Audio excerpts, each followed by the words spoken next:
home just outside of Newcastle. The car containing my wife and 3 children left the road airborne at 110 k's an hour and barreled 4 times before coming to a stop on the opposite side of the highway. My children, who were 7, 5 and 2 at the time, were unharmed. My wife had broken the left-hand side of her body.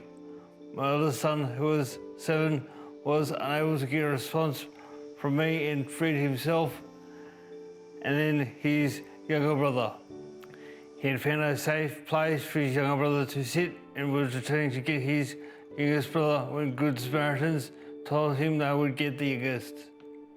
My injuries were mainly broken bones, so my worst break was to the neck of my shoulder, basically, the neck of your humerus. I had 3 breaks in my hand.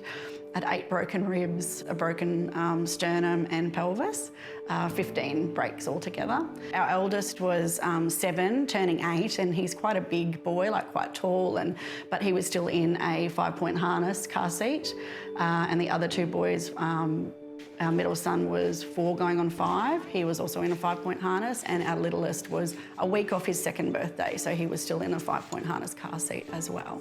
So even though our eldest was 7 going on 8 and quite tall for his age, I still had him in the 5-point harness, as I felt that that was a lot safer for him. And as it turned out, I think it absolutely saved his life and saved him from any extensive injuries. Max has always had a wonderful relationship with the boys.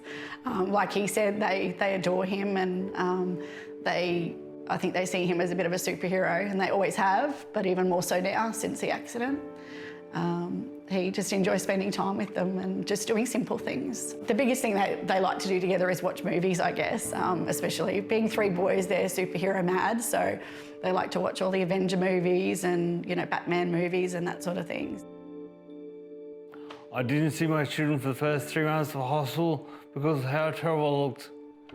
To my 3 boys, I was their Superman.